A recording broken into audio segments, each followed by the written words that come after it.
नजर को बदलो, नजारे बदल जाते हैं। सोच को बदलो, सितारे बदल जाते हैं।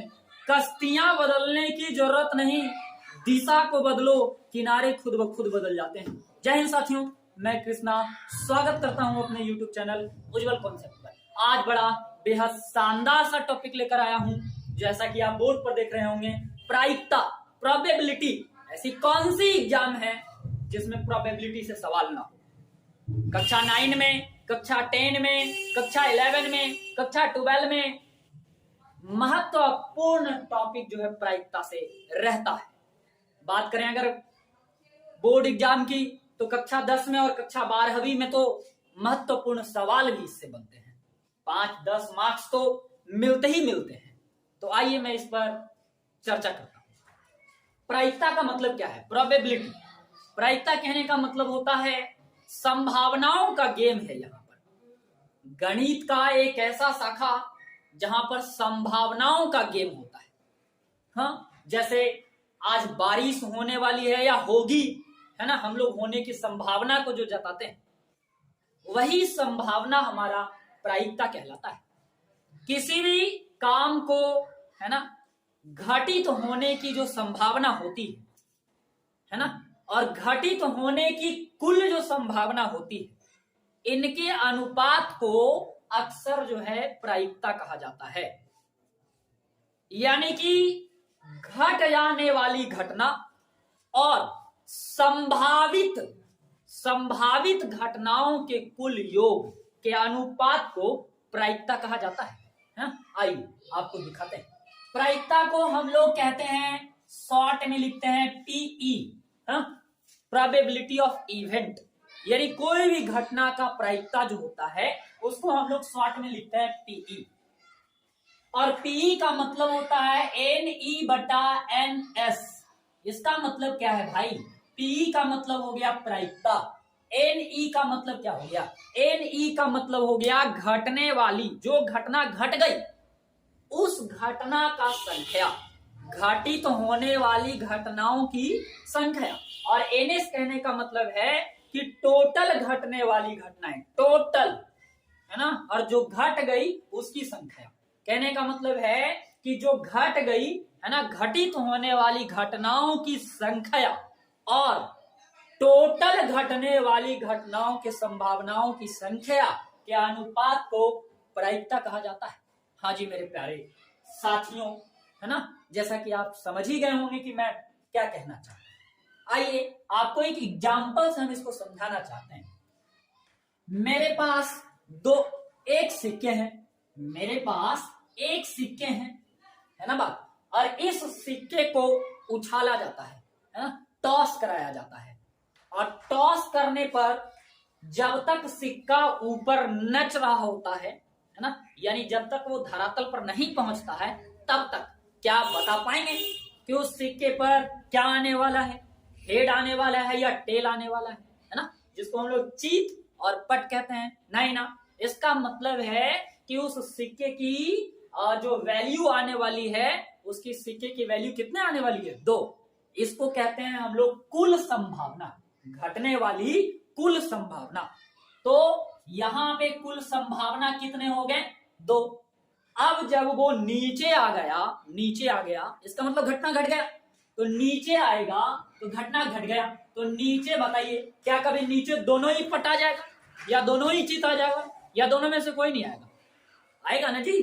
जब भी आएगा तो या तो चित आने वाले हैं या तो पट आने वाले हैं। यानी कि जो घटना घट गई उसकी वैल्यू कितना है? 1 है ना। यानी इसकी अगर प्रायिकता निकाला जाए इस क्वेश्चन का, चित आने की प्रायिकता, क्या आने की? चित आने की हमको प्रायिकता निकालना है। बाय द वे यहाँ पे सवाल मेरा बन रहा है, चित आने की प्रायिकता।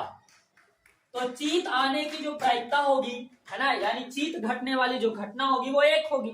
अब इसकी हम लोग प्रायिकता निकालते हैं तो P बराबर हो जाता है NE/NS। कहने का मतलब होता है 1/2। इसका क्या हो जाता है? आंसर हो जाता है ना। अगर मैं एक और एग्जांपल की बात करूं, जैसे मेरे पास एक पासे है ना, पासा तो जानते हैं, पासा। और इस पासे को हम लोग जब ऐसे, है ना, चलते हैं, फेंकते हैं, जब तक वो डब्बा में ऐसे खटखटा रहा होता है तब तक आप बता सकते हैं क्या कि नीचे आने वाला नंबर क्या है? 1 है, 2 है, 3 है, 4 है, 5 है, 6 है? नहीं ना। इसका मतलब है कि उस पे संभावित जो मान है वो कितने हो सकते हैं? 6। इन 6 में से कोई एक वो घटना घटेगा, है ना। इसका मतलब है कि कुल संभावना कितना है? इसका कुल संभावना कितना है? 6 है। अब मैंने आपको कहा कि 3 आने की प्रायिकता क्या होगी? 3 आने की प्रायिकता क्या होगी? 3 आने की प्रायिकता निकालना है आपको, तो आपको एनई यहां से निकालने होंगे। हाँ, तो एनई के वैल्यू कितने होंगे? इसमें 3 कितना है? 3 2 गुना ना आ जाएगा जी, 3 एक ही को आएगा ना, तो एनई कितना हो गया हमारे पास? 1 हो गए। अब हम लोग निकाल सकते हैं P बराबर NE बटा NS यानी 1/6। ये हमारे हो गए क्या? आंसर हो गए, है ना बात। तो प्रायिकता तो मैंने आपको समझाया, डेफिनेशन भी आपको लिखने हैं, एग्जांपल्स भी मैंने आपको समझाया, अन्य कई महत्वपूर्ण चीजों की जानकारी मैं आपको इसी वीडियो में देने वाला हूं। मैं आपको कहता हूं कि प्रायिकता में 2 वैल्यू होते हैं, 2 तरह के मान निकालते हैं। एक वाले को हम लोग कहते हैं संभव मान। क्या कहते हैं? संभव प्रायिकता कहते हैं। हाँ, या संभव मान कहिए, या संभव प्रायिकता कहिए, या संभव घटना कहिए, ये सुंदर है ना बात। तो संभव घटना का मतलब होता है कि वैसी घटना जिसका घटित होना, है ना, तय है, या जिसका घटित होना संभव है। वैसी घटना जिसका घटित होना क्या है? संभव, जिसका घटित होना संभव है जी दोस्तों, है ना। तो ऐसी घटना को हम लोग संभव घटना कहते हैं। नोट्स बनाना होगा आपको। और ऐसी घटना की प्रायिकता जो होती है ना, वो 1 होता है। संभव घटना घटने की प्रायिकता कितना होता है जी? 1 होते हैं। और दूसरा जो इसका टॉपिक है वो है असंभव घटना। असंभव घटना, मैं एक एग्जांपल से बात करूंगा अभी। असंभव घटना का मतलब होता है कि जिसका घटित होना संभव नहीं है, जिसका घटित होना संभव नहीं है, ऐसे घटनाओं को हम लोग कहते हैं असंभव घटना। और इसकी जो प्रायिकता होती है वो 0 होता है। मैंने कहा कि एक पासे को फेंका जाता है, 7 आने की प्रायिकता निकालिए। गजब का सवाल बोले सर आप, ये कौन सा सवाल है बताइए? तो बड़ा टेढ़ा मेढ़ा सा बात बोल दी आप। 7 आने की हम बोल रहे प्रायिकता। अब आप ही बताइए कि 7 अलगे से कागज पर लिख के डाल देंगे जी पसवा में, है? पासा में 6 तक ना होता है जी, 7 तो आएगा ही नहीं। तो 7 आने की प्रायिकता जब हम पासा का नाम लेकर के बोल दें कि 7 आने की प्रायिकता ज्ञात कीजिए, तो आपको फटाफट समझ जाना होगा कि असंभव घटना है और इसकी वैल्यू 0 हो जाएगा। समझ आया बात, है ना। जैसे मैंने कहा कि कक्षा 10वां में 10 बालकों की संख्या है, 10 बालकों की संख्या, 10 बालक बैठे हैं और हम आपको बोले कि उन 10 बालकों में 3 लड़की की प्रायिकता क्या होगी। गजब बात है सर, ये कैसे? 10 गो लड़के हैं, बालके हैं, तो लड़की कहां से आएगी जी? तो ऐसे प्रायिकता का मान 0 होगा, असंभव, है ना। यह असंभव घटना है तो ये 0 हो जाएंगे। बात समझ में आया? संभव घटना क्या होता है? मैंने बोला एक पासा है, 5 आने की प्रायिकता ज्ञात कीजिए, है ना। ये सुंदर सी बात है। तो ये चीजें हो सकती है ना। तो संभव घटना और असंभव घटना की बात तो मैंने किया। अब मैं एक और तीसरा पॉइंट पर बात करता हूं। आपको 12वां सवाल में यादृच्छया, पता नहीं क्या कैसे लिखाता है हिंदी ना मालूम, लेकिन यादृच्छया, रैंडमली इसको हम लोग कहते हैं, है ना। रैंडमली जो होता है यादृच्छया, इसका क्या मतलब होता है मैं आपको बताता हूं। ये यादृच्छया वर्ड का क्या मतलब होता है? यादृच्छया वर्ड का मतलब होता है कि मैंने कोई एक थैला लाया, बैग लाया और उस बैग में मैंने कई सारा कलम रख दिया, कई सारा। हाँ, अब हमको ऐसे आंख बंद करना है, थैले में हाथ डालना है, एक कलम निकालना है, और बोलना हमें कि पीले रंग की आने की क्या प्रायिकता है। तो उसमें से जो हम लोग कलम निकाले ना, बिना झांके बिना देखे, तो वो चीजें क्या कहलाती है? यादृच्छया। बिना देखे बिना झांके, है ना, बिना देखे बिना झांके बिना अवलोकन किए किसी वस्तु को चुन लेना, किसी वस्तु को चुन लेना, है ना, किसी वस्तु को चुन लेना क्या कहलाता है? यादृच्छा कहलाता है। क्या कहलाएगा जी? यादृच्छा कहलाएगा, है ना। मैं अन्य कई महत्वपूर्ण मुद्दे पर बात करूंगा। मैं आपको कहता हूं सम इंपॉर्टेंट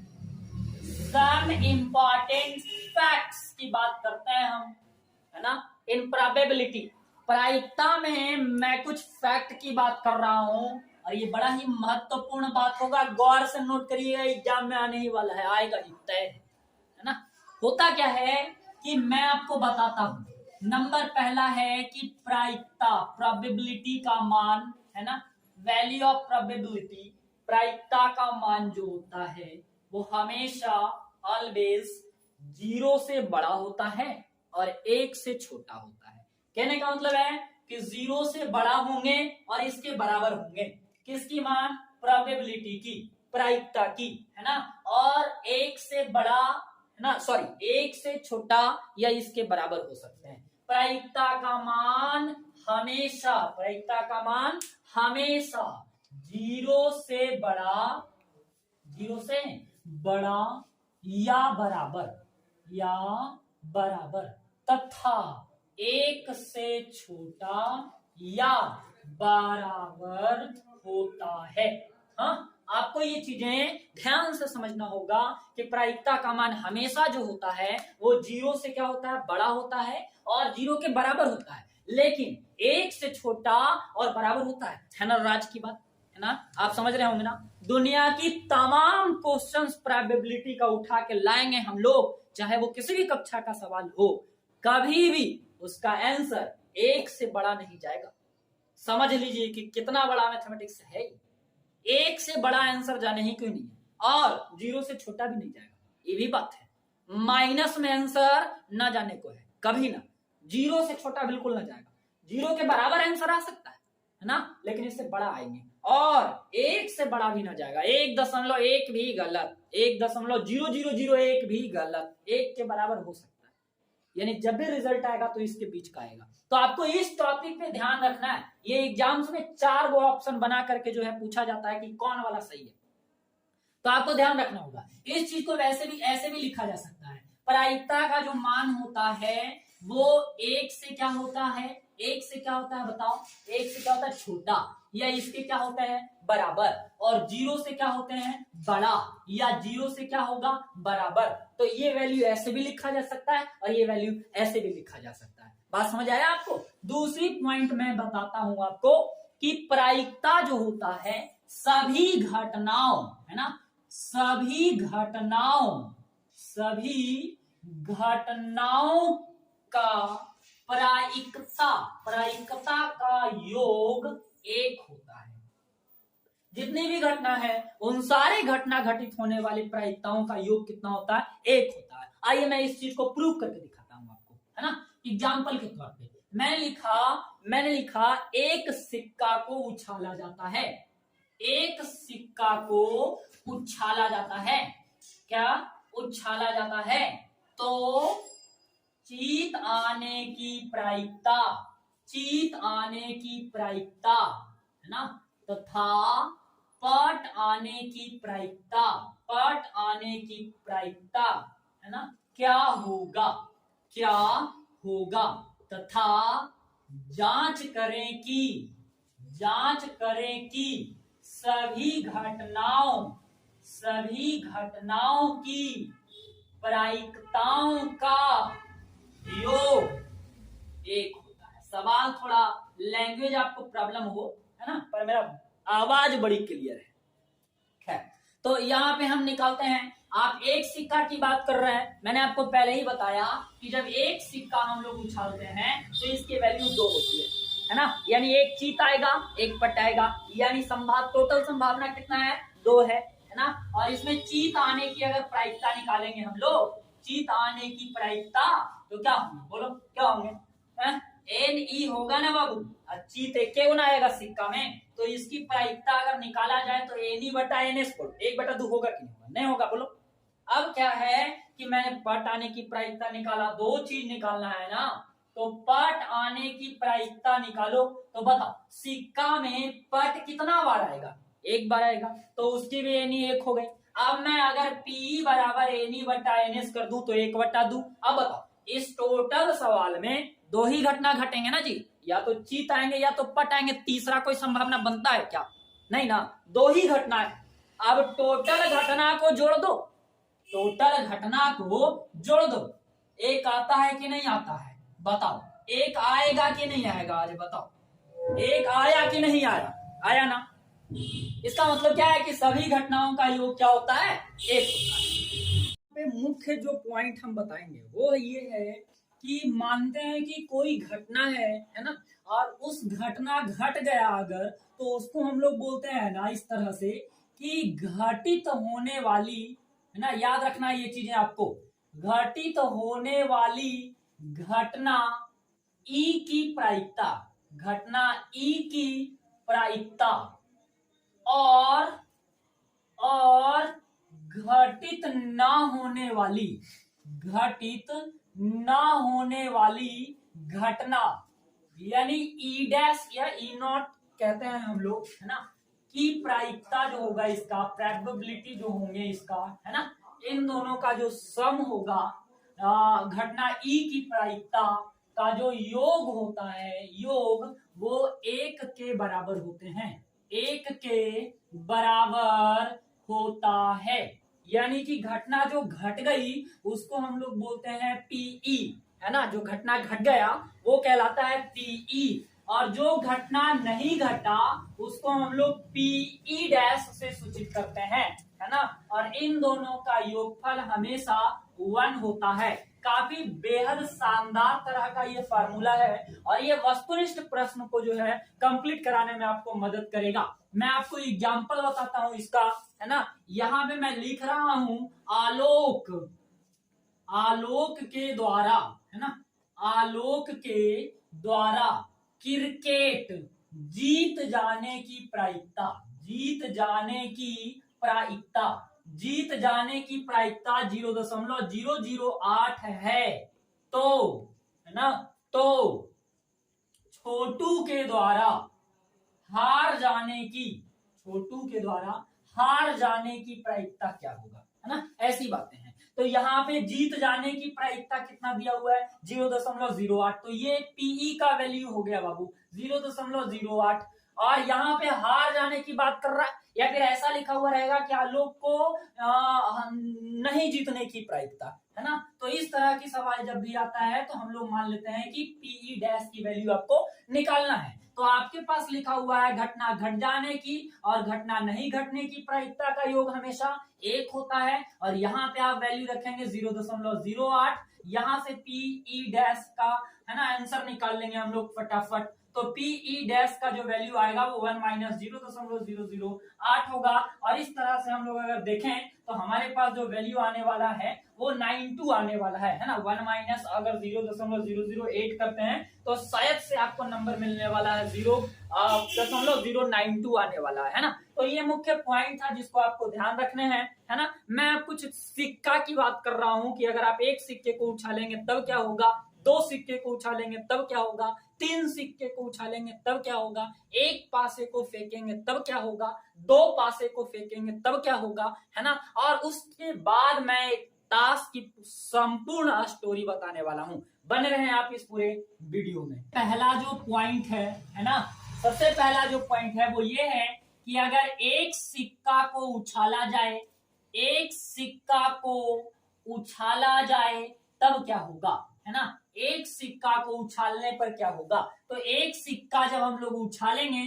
तो उस पे जो परिणामों की संख्या होगी, है ना, उस पर परिणामों की जो संख्या होगी, है ना, वो कितना होगा बताओ, परिणामों की कुल परिणाम की संख्या कितना होगा बाबू इसमें, तो कुल परिणाम की संख्या इसमें होने वाला है 2, है ना। जब एक सिक्का को आप उछालोगे तो आपको ध्यान रखना है कि 2 के पावर 1 रखने हैं, तो इसकी सॉल्यूशन आएगी आपके पास 2। और जब आप 2 सिक्के उछालोगे तो आपको 2 के पावर रखने होंगे 2, और अगर आप 3 सिक्के उछालोगे तो आपको रखने होंगे 2 के पावर 3, और अगर 4 सिक्के उछालेंगे तब उसके कुल परिणाम कितने होंगे, तो इसके लिए आप लोग रखने होंगे आपको 2 के पावर 4, है ना। आखिर 2 के पावर ही क्यों रखेंगे, इसके लिए होता क्या है कि सिक्का के 2 पहलू होते हैं, हेड और टेल, तो उन दोनों के लिए मैंने लिया 2। और क्वाइंस अगर 2 होंगे तो उसके लिए मैंने पावर रखा 2, क्वाइंस अगर 3 होंगे तो उसके लिए पावर मैंने रखा 3, है ना। अब इसमें जो परिणाम आएंगे वो एक तो हेड होंगे और दूसरा क्या होंगे,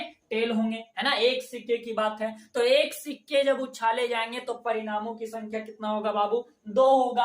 अब बात करते हैं हम कि 2 सिक्का को अगर उछाला जाए, 2 सिक्के को उछाला जाए, तो 2 सिक्के को अगर हम लोग उछालते हैं तो कुल परिणाम का जो यहाँ संख्या होने वाला है, कुल परिणामों की जो संख्या होगी यहाँ पे बाबू, वो होने वाले हैं 2 के पावर 2, है ना। ये 2 मैंने लिखा किसके लिए कि किस सिक्के की 2 पहलू होती है, और ये 2 किस लिए लिखा मैंने कि ये 2 जो होते हैं ना ये पावर 2 होते हैं, ठीक है ना। पावर 2 कहने का मतलब है कि क्वाइंस कितने हैं, नंबर ऑफ क्वाइंस 2 है, मैंने पावर 2 लिखा, इसकी संख्या 4 हो गई।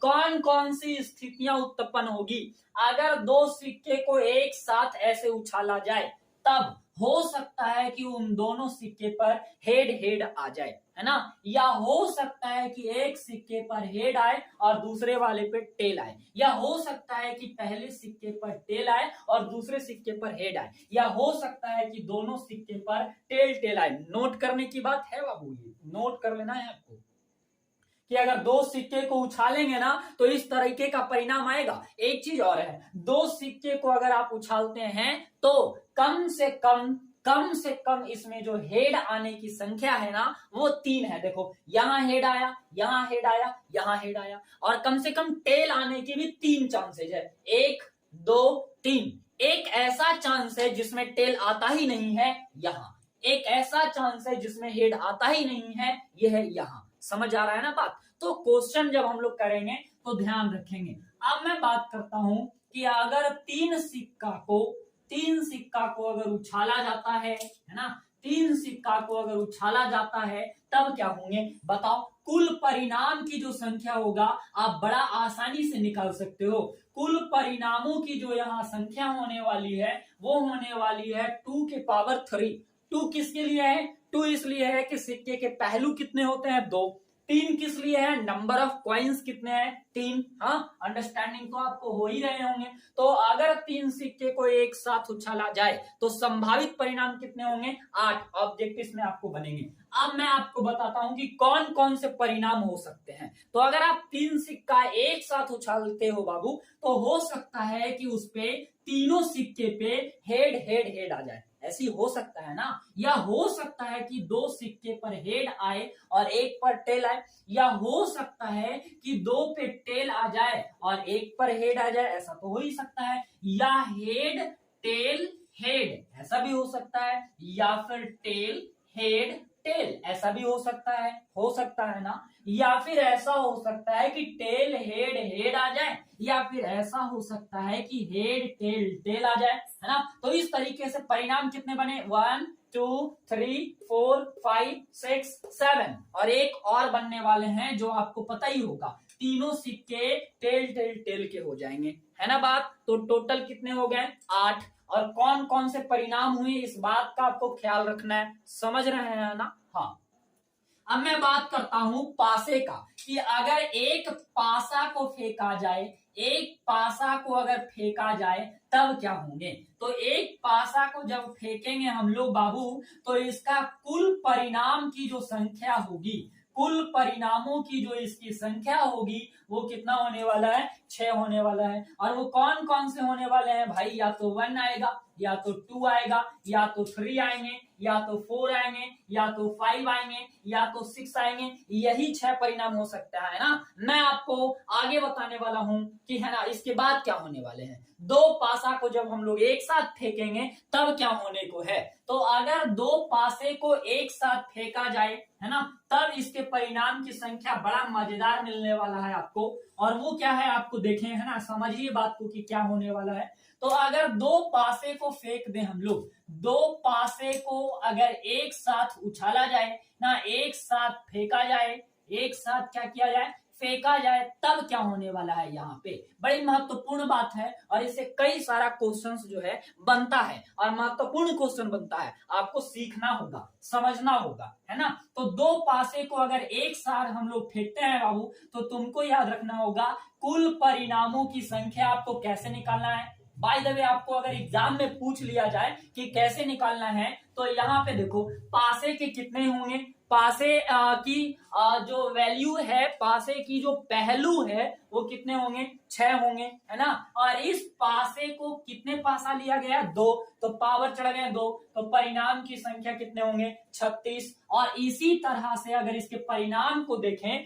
कि कौन कौन से परिणाम होंगे 36 में, ये चीजें आपको सीखनी है और समझनी भी है। तो अगर बाय द वे हम लोग दो पासा को एक साथ फेंकेंगे तो क्या ये चांसेस आने की संभावना है, तो ये 1 हो गया। ऐसा हो सकता है क्या कि आपके पासे पे 1 आए और आपके साथ जो आपका मित्र है उसके पासे पर 2 आ जाए, या फिर ऐसी हो सकती है ना 1 3 1 4 1 5 1 6, ये सब नो होगा ना।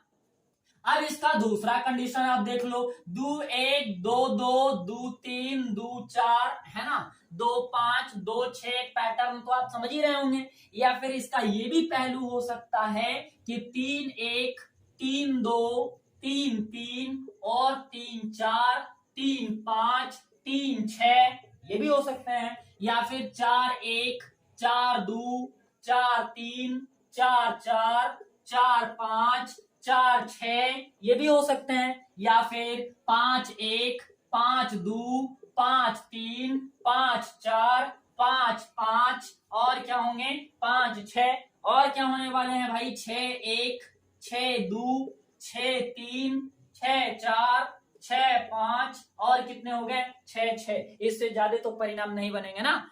आप कोई भी परिणाम इसमें ढूंढ लो, आपको मिल जाएगा। अगर 2 सिक्के को आप उछालते हैं, मानते हैं कि आपके पासे पर 3 आया और आपके फ्रेंड के पासे पर 2 आया, तो आपको मिल जाएंगे यहाँ पे 3 2, ये देख लो आप। तो टोटल 36 परिणाम हो गए। तीन पासे की क्वेश्चंस जो हैं क्लास 10th में देखने को नहीं मिलता है, लेकिन वस्तुनिष्ठ में ये पूछा जा सकता है कि तीन पासे को अगर एक साथ फेंका जाए, 3 पासे को अगर एक साथ फेंका जाए तब क्या होगा। तो अगर 3 पासे को एक साथ फेंक देते हैं तब कुल परिणाम की जो संख्या होगी, वो मैंने कैसे बताया आपको निकालने के लिए, चाहे 2 पासा 3 पासा 4 पासा 5 पासा का क्वेश्चन क्यों ना पूछे, आपको पासे की पहलू लिखनी है और पासे की संख्या लिखनी है। तो यहाँ पे अगर 6 गुना 6 गुना 6 को मल्टीप्लाई किया जाए तो 216, 216 परिणाम हो सकते हैं, है ना। अब मैं आपको ताश का डिटेल बता रहा हूं, ध्यान से समझिए।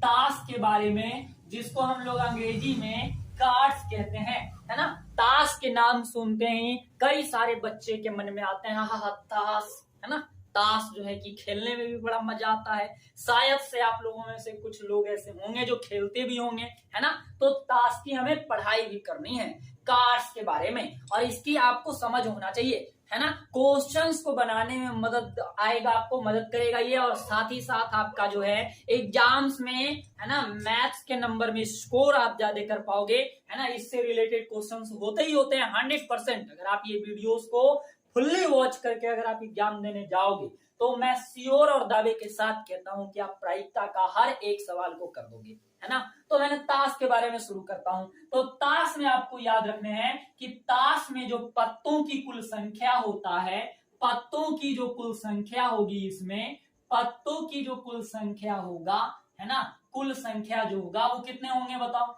वो होंगे 52, 52 होंगे। अब इस 52 का जरा आप कैटेगरी सुनो। ये 52 पत्ते को जो है ना, ये 52 पत्ते को जो है ना 2 कैटेगरी में बांटा गया है। कितने कैटेगरी में बांटा गया है, 2 कैटेगरी में बांटा गया है।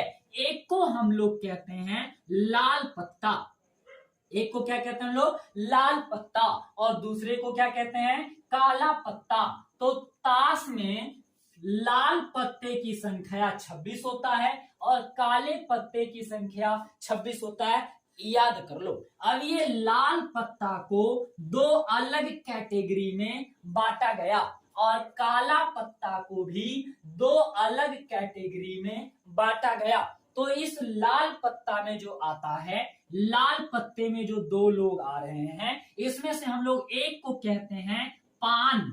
क्या कहते हैं? पान। और एक को हम लोग क्या कहते हैं?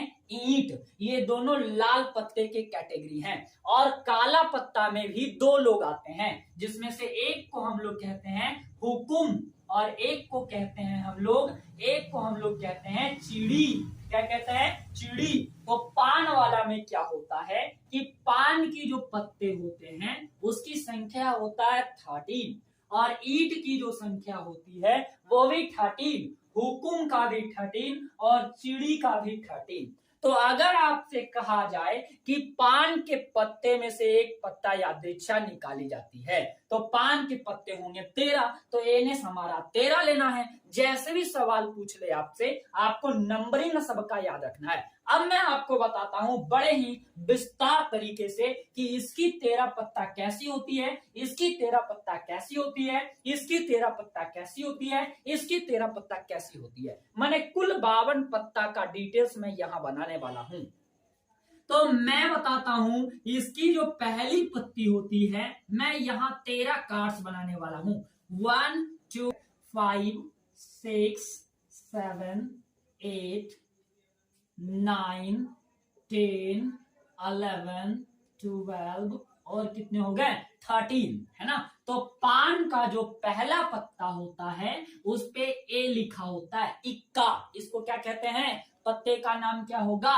इक्का। ध्यान रखना मेरे बाबू, है ना, ये इक्का हो गए। दूसरे वाले पर 2 ही लिखा होता है, जिसको हम लोग कहते हैं क्या है? दुग्गी। क्या कहते हैं इसको? दुग्गी। और जो पहले वाली होती है वो इक्का और तीसरे वाले का नाम होता है तिग्गी, है ना। और जो चौथे वाले का नाम होता है चौवा, है ना बात। और जो 5 वाले पत्ता होते हैं, जिसपे 5 होता है, उसको हम लोग कहते हैं पंजा।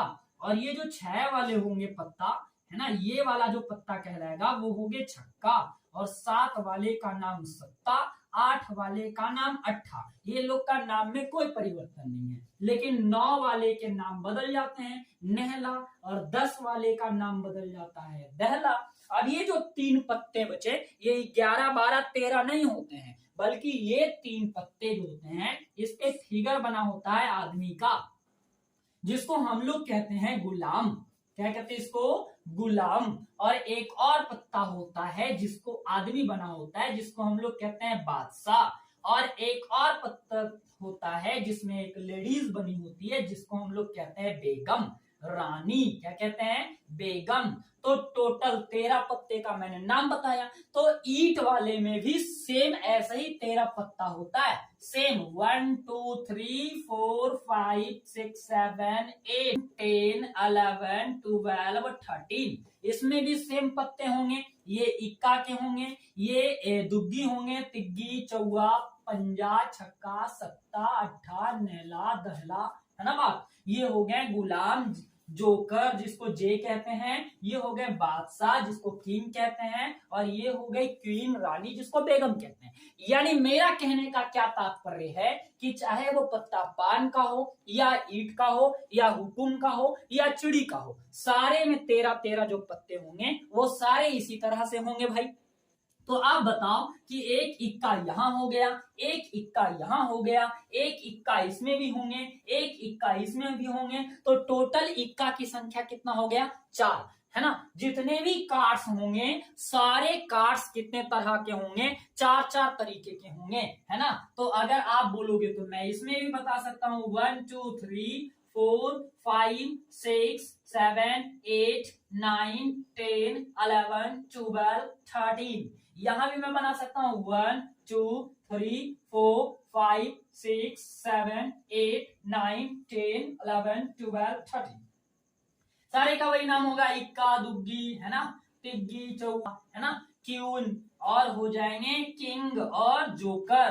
क्यून, किंग, जोकर, दहला, नहला, अट्ठा, सत्ता, छक्का, पंजा। तो आप देखो कि टोटल इक्का की संख्या कितना हुआ? 4। मैं यहाँ फरमा कर लिख रहा हूं, ध्यान से आप नीचे नोट करना। इक्का टोटल कितने होंगे 4। ध्यान रखने कि 2 इक्का होंगे रेड के और 2 इक्का होंगे ब्लैक के। होंगे कि नहीं होंगे? होंगे ना। और बादशाह कितने होंगे इसमें भाई? बादशाह कितने होंगे? तो 4, 2 होंगे रेड के, 2 होंगे ब्लैक के, है ना। बहुत ही आसान बात है। बेगम कितनी होगी भाई? आप बोलोगे सर 4, है ना, 2 रेड 2 ब्लैक। अब मैं बताने वाला हूं face card, total face card की संख्या इसमें कितने होंगे। फेस कार्ड कहने का मतलब तस्वीर वाला पत्ता।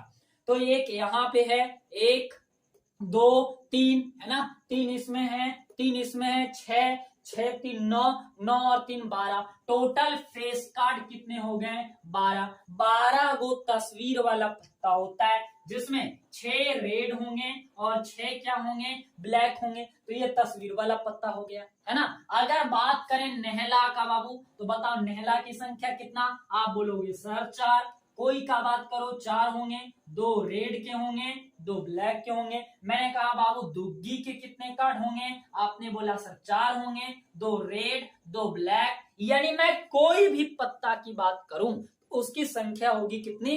4, है ना। 2 रेड के होंगे, 2 ब्लैक के होंगे। अगर मैं कहूं कि चीड़ी वाला में केवल चीड़ी के पत्ते में इक्का की संख्या कितना होगा? आप कहोगे सर 1 है कि नहीं बात। अगर मैं स्पेशल चीड़ी की बात करूं तो इक्का 1 होंगे। अगर मैं स्पेशल हुकुम की बात करूंगा तो बादशाह 1 होंगे। अगर मैं केवल ईट की बात करूंगा तो इसमें चौवा 1 होंगे। अगर मैं केवल पान की बात करूंगा तो चौवा 1 होंगे, है कि नहीं बात। लेकिन जब मैं पूरे ताश के पत्ते की बात करूंगा तो इसमें सारे 4 होंगे। 4 इक्का, 4 बेगम, 4 बादशाह, 4 दुग्गी, 4 तिग्गी, 4 चौवा, 4 पंजा, 4 छक्का, 4 सत्ता, 4 अट्ठा, सारे 4 होंगे, है कि नहीं बात। तो 13 कार्ड होते हैं टोटल, 13 कार्ड। और जब सब 4 होंगे तो 13 चौका 52 हो गया, तो टोटल 52 हो गए। आपको रेड का और ब्लू का नॉलेज तो मैंने दिया ही। उम्मीद करता हूं कि आप पूरे ताश के कार्ड को बढ़िया तरीके से समझे होंगे, है ना। अब जो है कि मैं आपको सवाल बताऊंगा इसमें कि कौन से सवाल किस तरीके के होंगे।